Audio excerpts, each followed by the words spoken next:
Hello everyone, glad to be back. Today is 7th of September, now it's 9 o'clock in the morning Moscow time.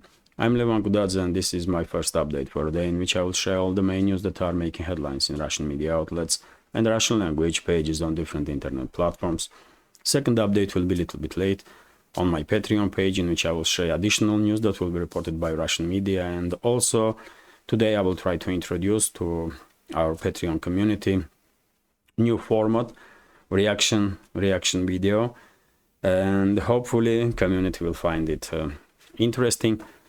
That's been said. Let's talk about news now, and I will start with the short summary of the situation on the battlefield. First of all, I will share with you information about Russian drone strike that was conducted during the previous night on military and logistical infrastructure of Kiev regime. This time, main direction of Russian strikes was southern sectors, Odessa region mainly, and even though some other regions were also targeted, like Sumy region and Kharkov region and Dnipropetrovsk region, but main direction was Odessa region. And in this area, according to different reports, 3 cities were targeted, military and logistical infrastructure, by the way, not cities themselves. And we are talking about Reni, we are talking about Ismail city and also Kiev. All 3 cities are located on Danube river and are bordering Romania. And by the way, as you know, Ukrainian side actively pushing this narrative that Russian drones are failing on Romanian territory. And yesterday I did share with you information about statements that was made by President of Romania, who denied any such claim from Kiev, and he said that Romanian side has no information about Russian drones failing on Romanian territory. But what is interesting, late afternoon yesterday I did see this information which is based on statements of Defense Minister of Romania, Angel Tîlvăr, and he said during his interview on Antenna Free TV channel that some fragments of drones were found on Romanian side of the border, on Romanian side of Danube river in that sector. And well, investigation will be conducted to know for sure these fragments do belong to Russian drones or not. But what is important in this case is to keep in mind that after all, Ukrainian side or Zelensky and his criminal associates, with active support of NATO member states, can easily, Washington and London, by the way, can easily suppress one of the Russian drones, let's say, land that drone, and then reprogram it and relaunch in direction of Romania. That's a possibility. And we should always keep in mind that Kiev regime is actively trying to provoke direct conflict between Russia and NATO member states. So I would not be surprised if such scenario will take place, and I would not be surprised if Ukrainian sabotage group was sent to Romania with fragments of Russian drones, and if those fragments were spread all along the Romanian side of Danube river. That's also a possibility, because we all understand Russia don't really needs to strike Romanian territory, at least for now, and there is no military need in such action, and Moscow was always quite cautious in its approach with NATO to make sure that there is no misunderstandings between the sides. Although of course accidents also may occur, but yet again it's the NATO member states to be blamed, because without their financial and military support of Kiev regime, this conflict would end in the very first months since its beginning. But anyway, let me continue with this short summary of the situation on the front lines. So when it comes to Kherson region, no significant changes on the front line. Usual stuff, artillery duels between the sides and recon operations. Nothing is happening that will influence overall situation on the front line. When it comes to Zaporozhye and South Donetsk sectors of the front, on this land bridge between Crimea and mainland Russia, we do have some quite significant news here. Yesterday I did watch a video in which governor of Zaporozhye region, Balitsky, was saying that Russian forces withdraw from Robotyne. So this is, by the way, first official confirmation that Russian forces left Robotyne settlement, which is here, by the way. And what is interesting, also yesterday there were some other reports also that Russian side was conducting offensive operation from the western side in direction of Robotyne, and possibly this offensive did not went exactly as it was planned, and after that I guess Russian side made decision to withdraw forces from southern corner of Robotyne, and now are concentrating on Novopokrovka here and on the western edge of Robotyne.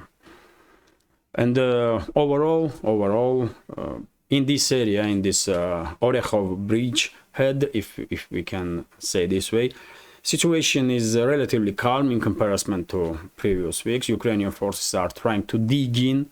They are not really pushing anymore on the southern side because they probably do afraid that Russian side may conduct some pincer movement and encircle entire this grouping of forces in this area. So I guess in next couple of days that will be main task of Ukrainian forces to somehow dig in and prepare for possible Russian offensive operations.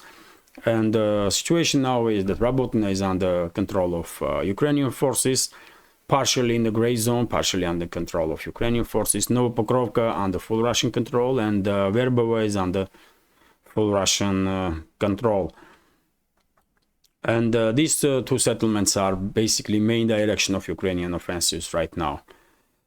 Although overall situation is relatively calm in comparison to previous weeks, and same goes for South Donetsk sector of the front line. No significant changes, no reports about more or less significant scale operations from anyone side. It's a deadlock, and I guess until second wave of Ukrainian counteroffensive, if that counteroffensive even take place, second wave, until then I guess situation will remain relatively calm.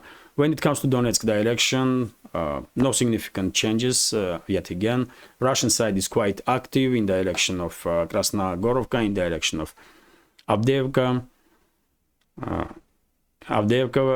Also Marinka, of course, usual hotspot in the southern flank of Donetsk sector, but nothing is happening in the scale that will influence overall situation on the front. And when it comes to Bakhmut sector, despite expectations of some military experts about inevitability of Ukrainian local scale offensives in direction of Kurdyumovka, in direction of Andreevka and Klishevka, in reality, at least for this moment, we did not see any more or less significant activity from Ukrainian side.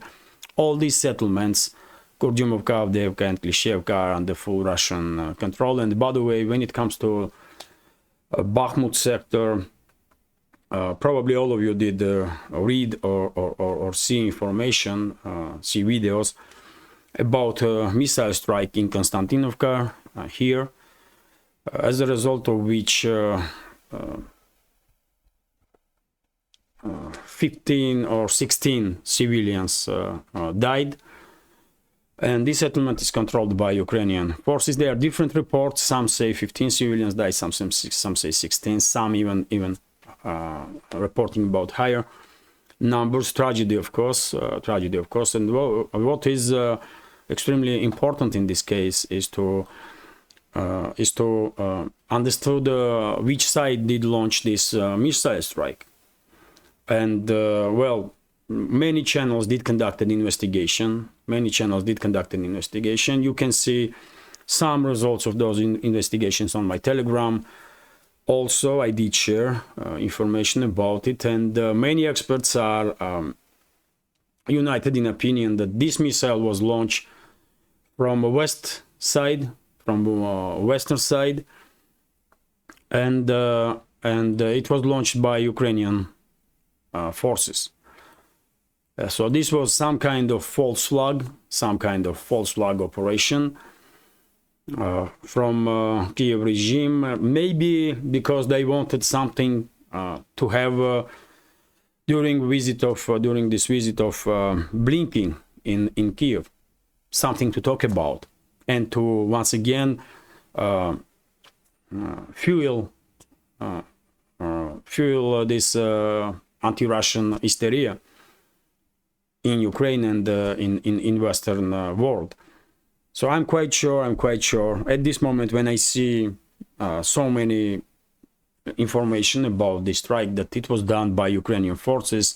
Kiev regime killed its own civilians just to, have something to say, just to demonize Russia, while head of U.S. State Department was visiting Ukraine. That's once again highlights what kind of individuals running and ruining Ukraine. And by the way, according to latest reports that I see, during this strike, Ukrainian side used HARM missile. And it was launched from Ukrainian plane. That's the latest reports that I see about it. And when it comes to, and by the way, overall situation is under full Russian control on the Bakhmut sector. Ukrainian side are unable to regain initiative on any one direction, and I don't think Ukrainian forces will ever manage to regain initiative on these central sectors or in the northern sectors. By the way, from Seversk and Liman up to Kupyansk, where Russian forces are conducting local-scale offensive operations, and despite many attempts of Ukrainian armed forces to regroup, to conduct some local-scale offensives, initiative is in Russian side, and as I said many times before, only question remains when it comes to these northern sectors, when Moscow will greenlight large-scale Russian offensive operation. Ukrainian side has no chance even for hope to achieve any success in these sectors. And this is a short summary of the situation on the front line. It's operational pause, I will say, all along the front. And well, if we did not see significant activization of any one side during the next week or two, then probably this relatively calm situation will remain for a while, because rainy season will be gone and Rasputitsa, during which it's almost impossible to conduct large-scale operations because of this fields are basically unpenetratable for military vehicles. It's just rain of mud, and even some roads, by the way, even some country roads will become like a river of mud. But anyway, let's continue with some other news now. And for this moment, we have a breaking. Oh, by the way, before I continue, let me highlight that this project with several channels on YouTube, Rumble, Telegram exists only thanks to support of members of our community, and I will be immensely grateful if you will also consider to support my work with small donations through PayPal, Buy Me a Coffee, or by subscribing to my Patreon page. You will see links under this video in the description box or in the pinned comment. And that's been said, let's continue now with some other news. And we have breaking news for this morning, which is yet another failed drone strike of Kiev regime in direction of Moscow, and mayor of Moscow, Sergei Sobyanin, did write on his telegram that in Ramenskoye district of Moscow region, Russian air defense systems shut down yet another Ukrainian drone. And by the way, also when it comes to drone strikes, RIA Novosti here is reporting, and many other Russian language channels and media outlets, that during the early hours of this morning, Ukrainian side conducted drone strike in direction of Rostov-on-Don city in the southern Russia, and according to reports, 2 drones were shot down by Russian air defense systems, but one drone, maybe a drone that was damaged, or maybe a drone that did manage to pass Russian air defense systems, did fail in the central part of the city. I did share on my Telegram episode moment of that explosion. This is it, by the way.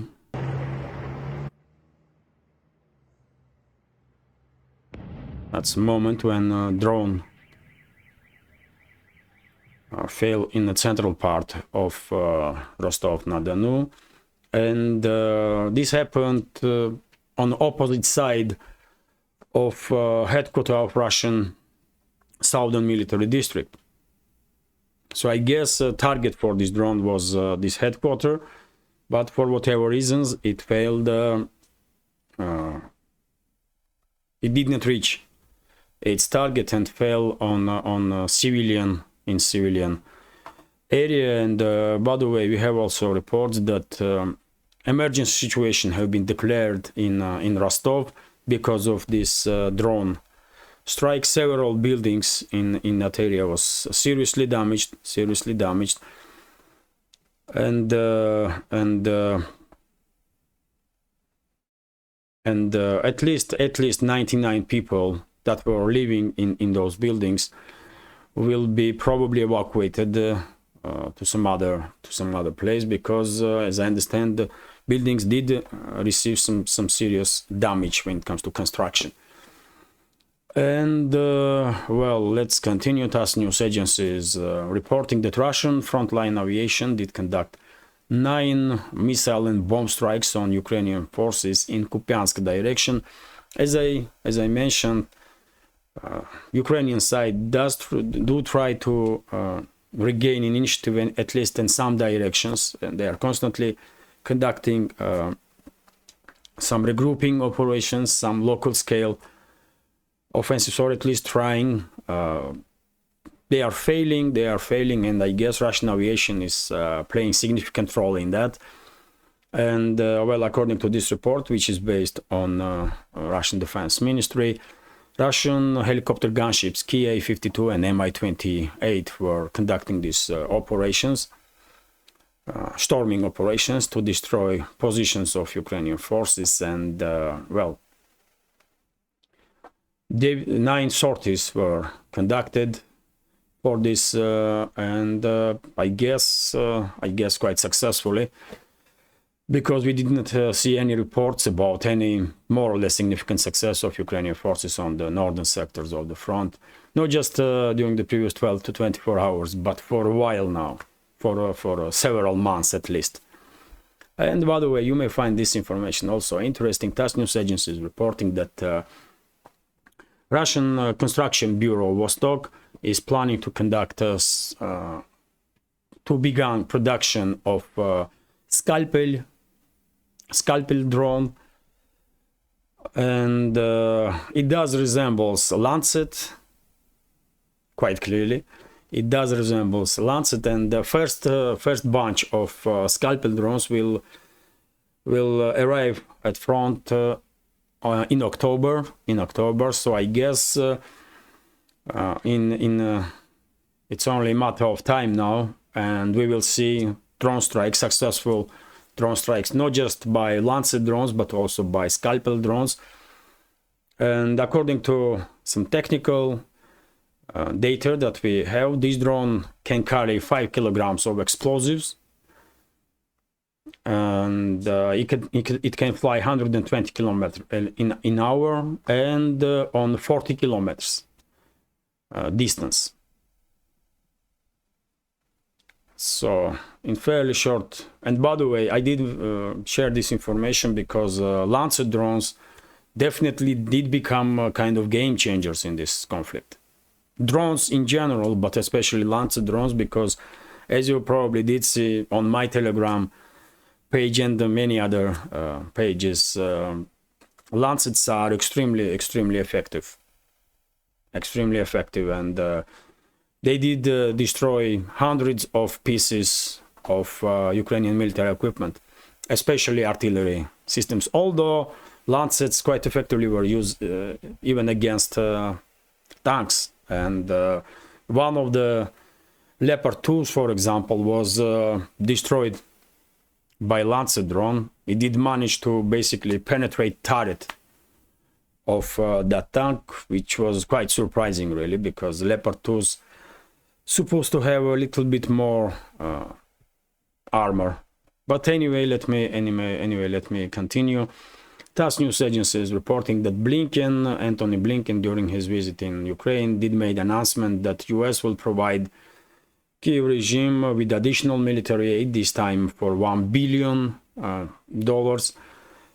from which 665.5 million will be military aid, basically, some military equipment and so on. And well, question is how long US taxpayers gonna watch this madness without questioning actions of Biden's administration. I mean, how long?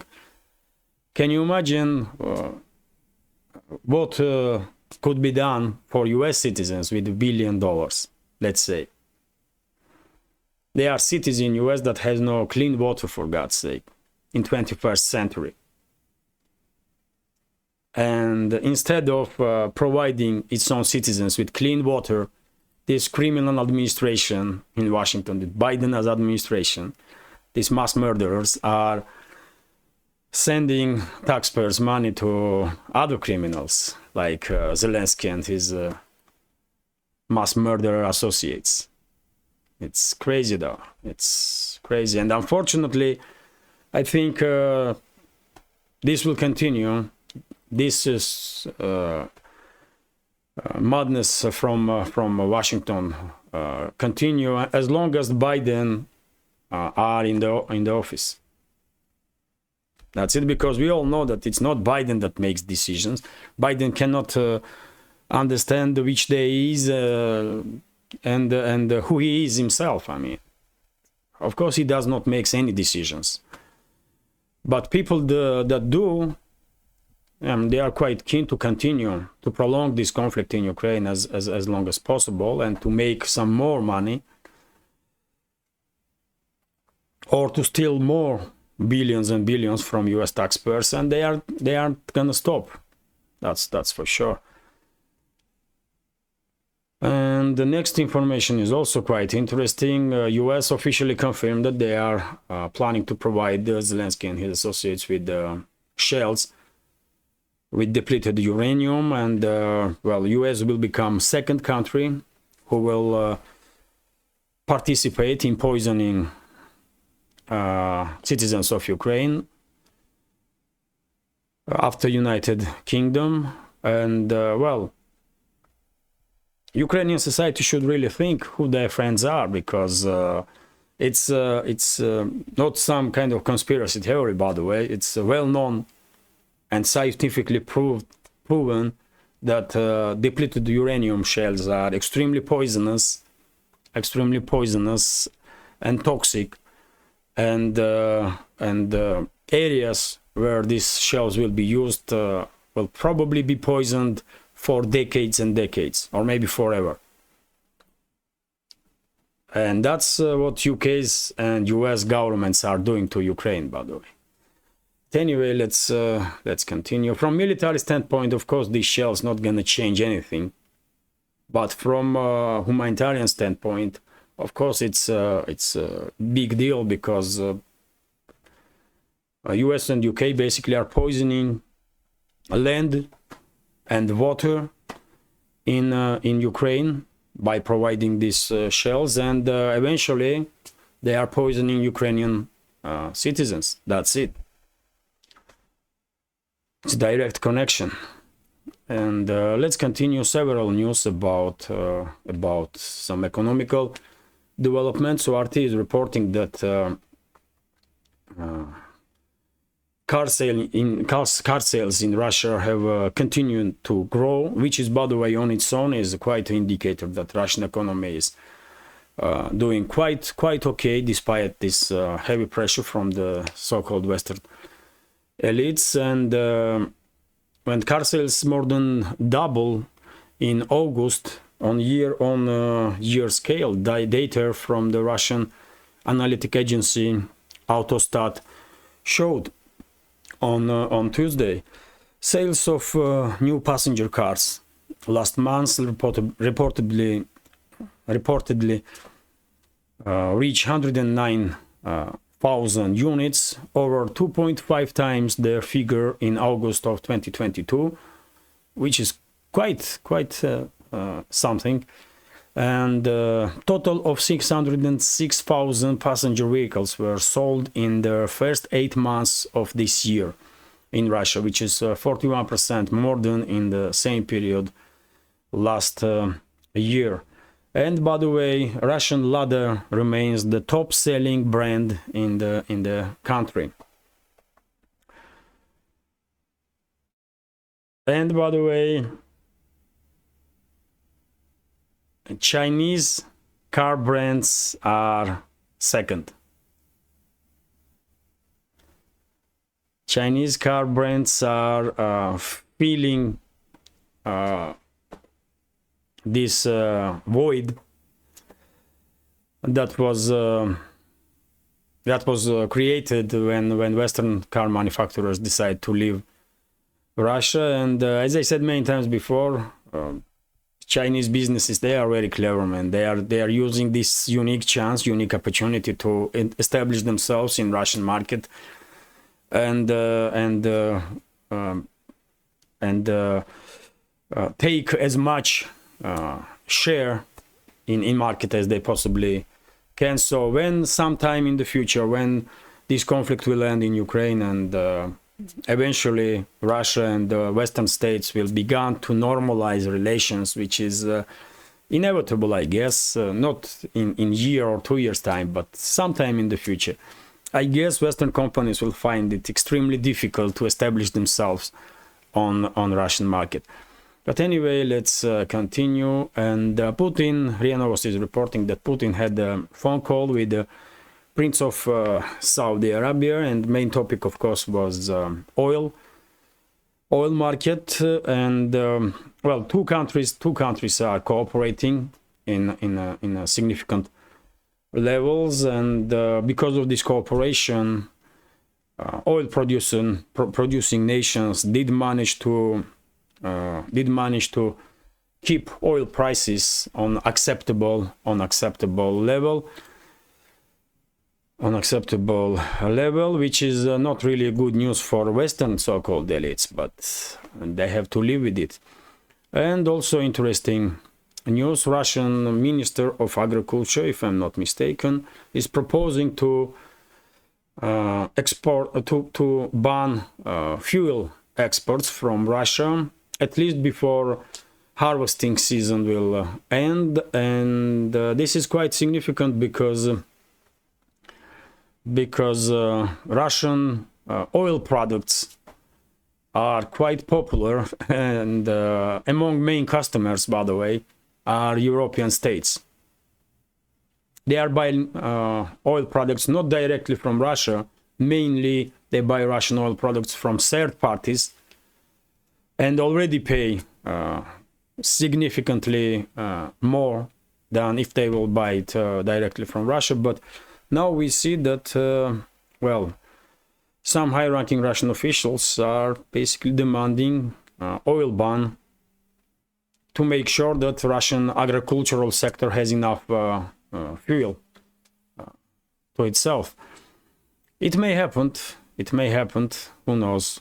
And this is quite a reason basically for Russia to ban export of oil products, because well, Moscow knows very well that one of the major customers are these so-called European, these European states, and that are acting extremely aggressively towards Russia. And I guess Moscow would not be against if the so-called elites that are running these European states will end up in some difficult situation because of shortages of fuel. But anyway, let's continue. And this is also interesting. Dmitry Patrushev, Minister of Agriculture in Russia, did made a statement that in Russia during this harvesting period already have been harvested 112 million tons of grain. 112 million tons of grain, quite a number really, and which is once again highlights that Russia is one of the most important countries in this world when it comes to food security. So I did decide to share this information with you just to imagine a scale of Russian agricultural sector. I mean, we are just talking about grain, by the way. Some other agricultural produce is also amounting to millions, tens of millions of tons. And the RIA Novosti is reporting that Russia and Turkey did achieve agreement about some million tons of grain that will be exported from Russia to Turkey. I guess Moscow and Ankara are looking for some ways now to export Russian grain to Turkey, so that Turkish sector that was operating to produce flour will stay busy, and there will be no layoffs in those companies. And Turkey, that already does have some significant economical problem, will not have to deal with additional problems because of end of the grain deal. So Russia probably will provide grain for Turkey, not just for its own consumption, but also to re-export. Not grain itself, but flour.